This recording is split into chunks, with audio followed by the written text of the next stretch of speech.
Hello and welcome to the latest CraftySniper's Airsoft videos. Now on today's review video, our subject is going to be quite possibly one of the best looking, one of the most sought after airsoft guns I've ever seen or wanted. This is the review of the TM SCAR H Recoil Shock.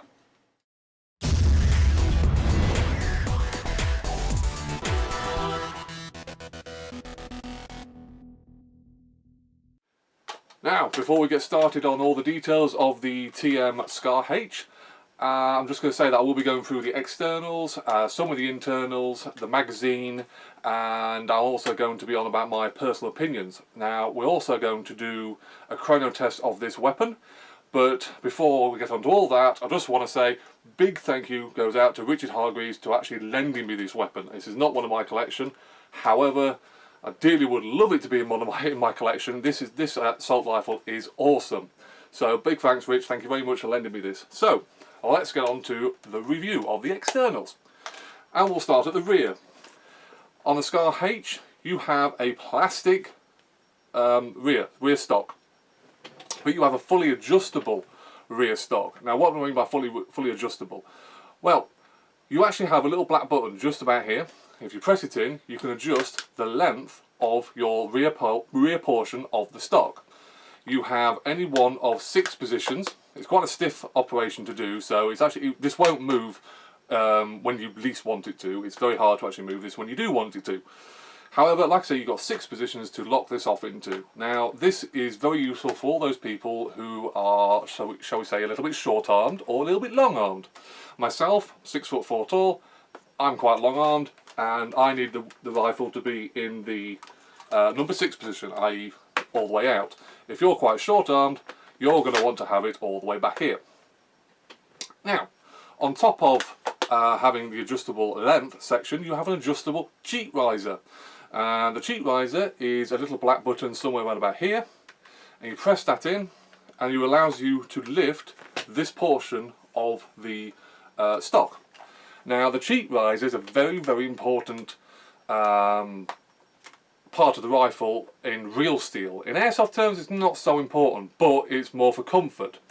Now, if you have any number of optics on this weapon, you're going to want to get your cheek riser to the right position so that your face just sits just nicely looking down those optics that you have. So some of you may like it with the cheek riser in the lower position, nearly flat, and some of you will want it up quite high. Now, on top of that, the stock also doubles as a battery storage. That's right, this is rear wired. The battery is stored in the portion just here that extends. How do you access this? Well, there's a little pin, I'll just show you just around where my finger is. There's a pin just here. Now this is a captive pin, so it doesn't fall out. You just have to press it from the other side. You can pull it to a certain point where it will release the rear part of the stock, the rubberized part of it. And this allows you to get to the mini type connector, and the battery is sat just in the top part just here. Now, to stop the battery from falling out when you take the rear part of the stock off, and if you land the rifle back, there's a little black piece of plastic just here, folds down just enough to catch the battery. So in theory, your battery should never fall out of here. So if it doesn't fall out, it won't damage the cabling or any such other number of problems with your TM. Now, to put this back together again, the rear part will only go on one way. It will physically go on either way, but to get it to lock into position, it will only go on one way. And if you get it just so, the rear pin slides into position and it allows the rubberized part not to fall out. So, that's the stock, a very important part of the stock, very customizable. Now, moving on to the centre of the rifle, i.e. the upper receiver and the lower receiver. Now, some of you guys might not know, but Tokyo Marui, they're a Japanese company, and there is a law that states that they cannot make full metal airsoft guns. There has to be a certain percentage of plastic. Now, unfortunately, on the SCAR H, that means the lower receiver and your pistol grip are going to be made out of plastic. as well as I do believe the fire mode switches, they're plastic. I do believe the charging handle, the actual handle itself, that's plastic, but the rest of it seems to be metal. Now, before people start complaining, the plastic's really good on these. TM make some of the best plastics in airsoft. There's no creak, there's no wobble, there's no movement at all on the lower part of this gun. Now, on the top receiver, so that's all of this, you have full CNC aluminium. This stuff is incredibly strong, yet incredibly light. The whole rifle weighs pretty much the same as the real thing, the real steel version.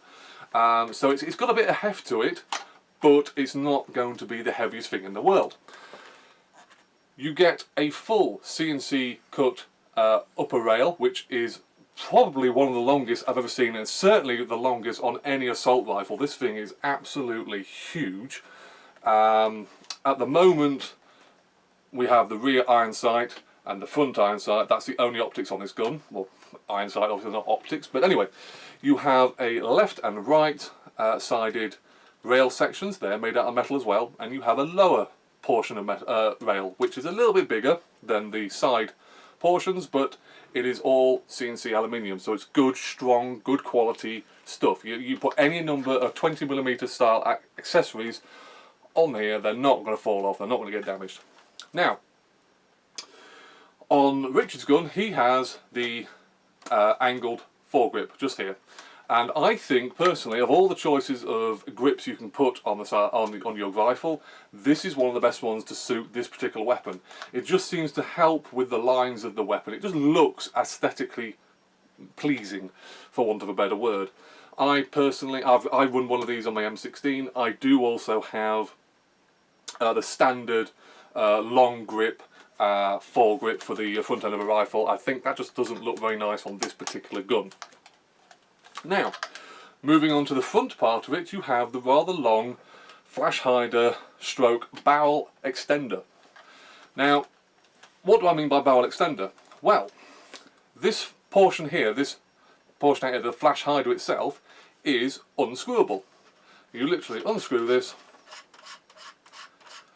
and eventually when it comes off, we'll reveal the outer barrel and a 14mm counterclockwise thread. That means any counterclockwise silencer, suppressor, whatever you like to call it, will fit onto this weapon. So 90% of all suppressors will fit on this. To reattach this, simply put it back on and screw back on into place. Now, I've got to admit, the threads on these guns are brilliant. They're fantastic. You might think that's something quite small and not really worth saying, but on some of the cheaper guns, your threading is pretty terrible, and result in it's going to be weak when you keep attaching different suppressors, stroke, barrel extenders, stroke, whatever you want to put on the front end of your gun. However, on TM guns, the threading is really, really nice. Now, moving on to what makes this gun really, really good. It's lefty friendly.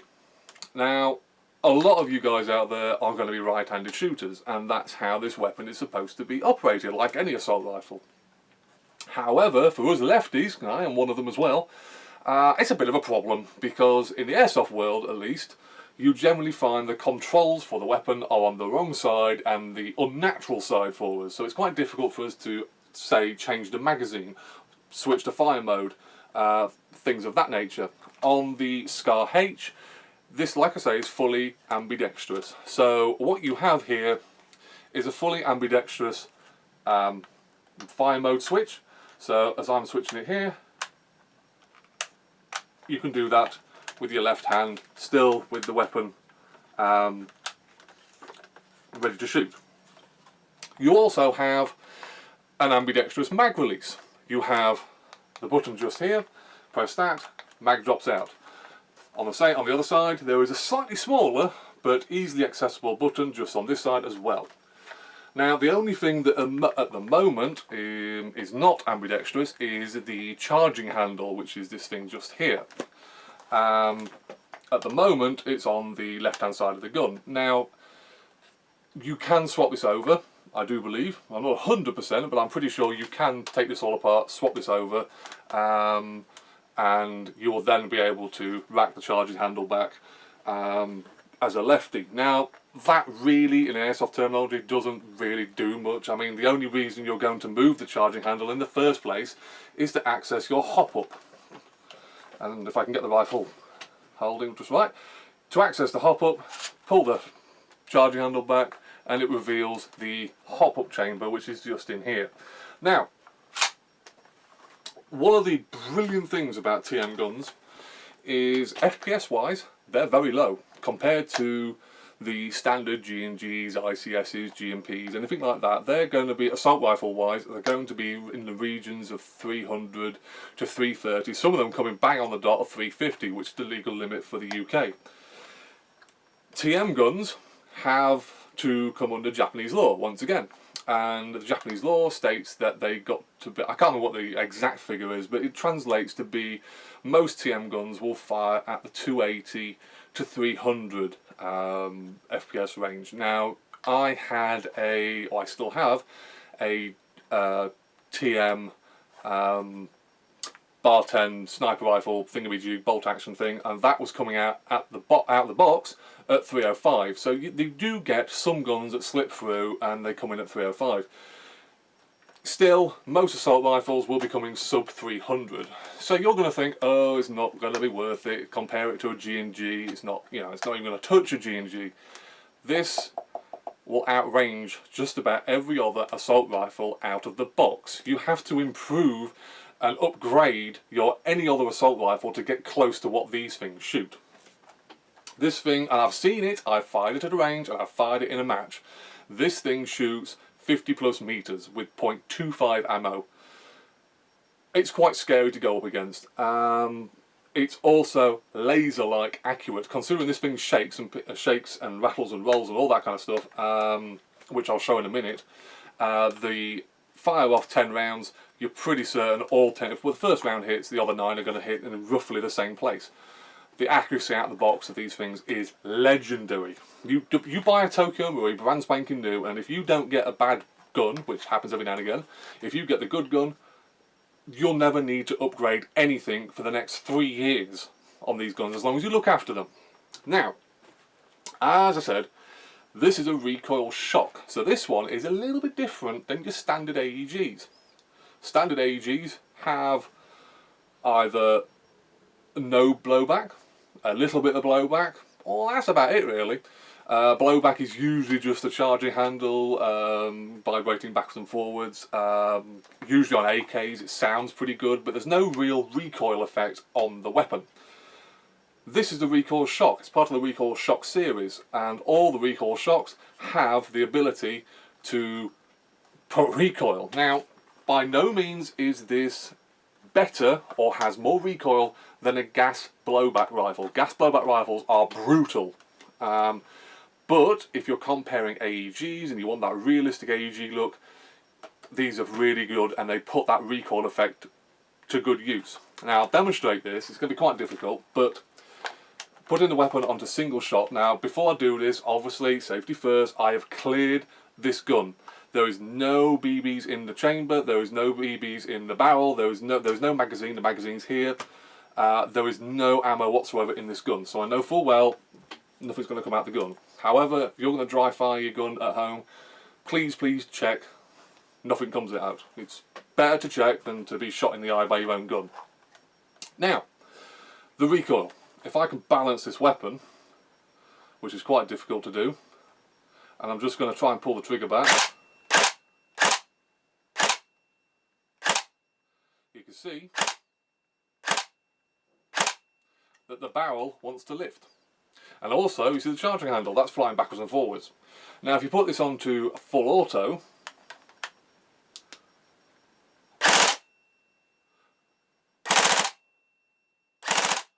it's a little bit more brutal. Now, how does this work? Well, These guns have a slightly upgraded version 2 gearbox. They have a version 2 gearbox. We'll take version 2 parts, but it also has a weight system in the upper part of the upper receiver. And what happens is, as you're pulling the trigger, a weight shoots backwards and forwards, up and down, some kind of tube, stroke buffer tube, and that creates your recoil effect. On the SCARs, it's noticeable. The recoil is really, really noticeable. Obviously, if you shoulder the weapon a bit better,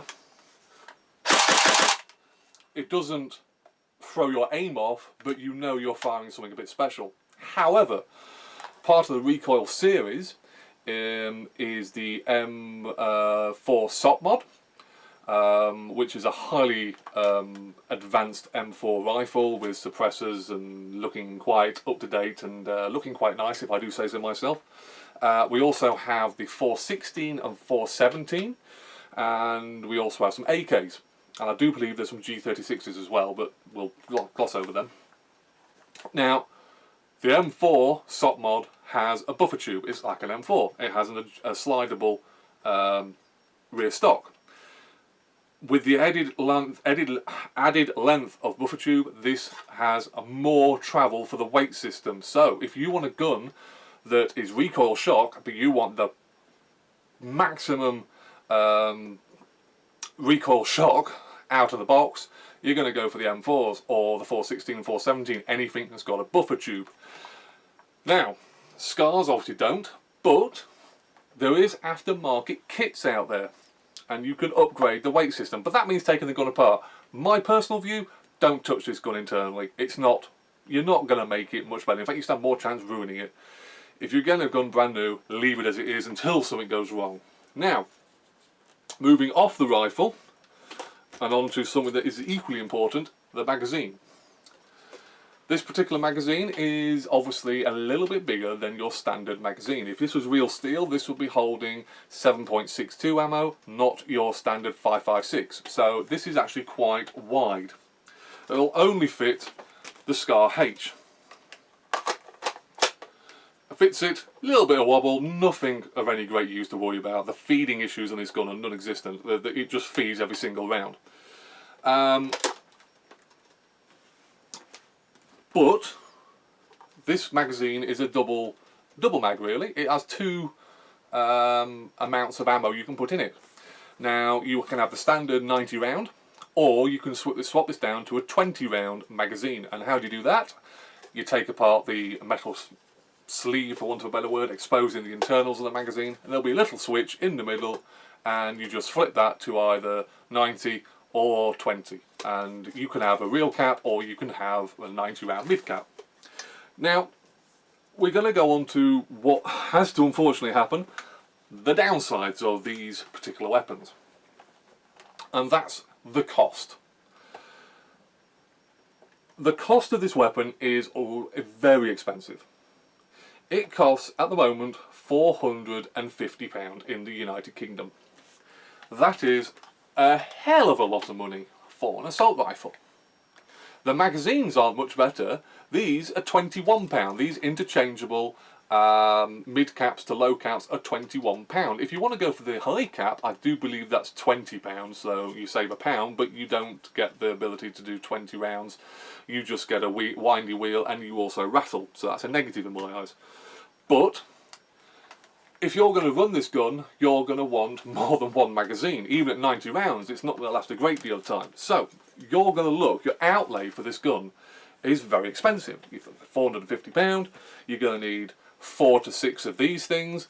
That's probably going to be another over £100. The only plus side compared to the other recoil series, specifically the M4 SOP mod 416 and 417, is the batteries. Now this particular one, as we showed earlier, will take any 8.4 small mini type battery. It may take LiPos, it may take 7.4 LiPos. I haven't really read into it. I have a LiPo, but I'm not going to put it in this gun. But the batteries are dirt cheap. They cost less than £10, for Christ's sake. So battery wise, brilliant. But if you've got the M4 SOP mod or the 416 or 417, they take what is known as a SOP mod battery, which is unique to those guns. So you buy your M4 Stock Mod, for instance, you buy your 6 magazines at £20 a piece, probably even a little bit more money actually, and then you have to buy at least 2 or 3 batteries because they won't last that long. Your outlay suddenly becomes £700 to £800 just on the rifle and the magazines. This isn't counting the paraphernalia you want to put on them. You know, you may want to get a new scope system or a new sight system or a new grip or anything like that. You could literally spend £1,000 kitting out your M4 Stock Mod, and that I think is a negative. It's a slight negative. I've got to ask myself though, are these guns worth their ludicrously expensive price? And my honest opinion is yes, they are. The brilliance of these guns, the technology that's in them is fantastic. You don't ever get bored of the recoil effect on this gun or the 416 or 417 or M4s that I've fired. They are awesome. I really would love to see what the AK can do, but I've never been able to fire one of those. They're very, very rare in the airsoft world. Now, like I said, with the technology that's in this gun, it does pack quite a few things that other guns do not. Obviously, you have your interchangeable magazine. That's a very, very smart system in the gun. You have your fully ambidextrous weapon, which is very, very useful for us lefties as well as you righties. Also, you have the ability for this gun to stop firing on when its magazine is empty. So that simulates your mag running out. Most airsoft guns, you put a magazine in, even my low caps, my 30 rounders, you fire them off, and the only way I can tell that I've run out of ammunition is the fact I can't see any BBs leaving the gun, and there's a little audible tone that changes when the gun's dry firing. On these actually stop firing. And what you have to do, you just notice above the left-hand sided mag release is a little catch here. And what happens is when the BBs have run out of your magazine, this will stick out. It's very, very small, but it will stick out, and this will stop the gun from firing. So this tells you, hey, I've run out of ammo. Drop your mag, next mag in, smack this back into its original position, and the gun's ready to fire again. And again, it'll run out and stop firing when the magazine is empty. That itself is a great system. Now, these guns, like I say, fantastically expensive, but they're packing a lot of techno in them. They're definitely worth the money. You're not buying a cheap naff gun. I know a lot of people who have used these guns and they swear by them. The range on these, like I say, is fantastic. Now, before we end this video, obviously I'm going to do a chrono test of this gun. Now, obviously this gun is not mine. It's not been set up by me. It has been set up for 0.25 ammo, so the FPS is going to be a little bit lower than what this thing would come out at the box, for instance. I'm expecting this to come in around the 260 to 270 feet per second. I might be surprised if it comes out around the 280. That's what we're going to show next.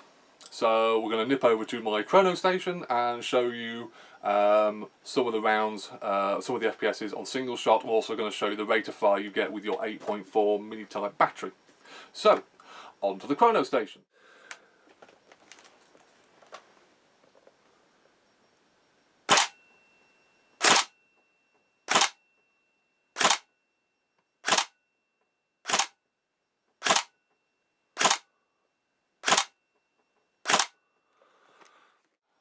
Welcome back from the chrono station.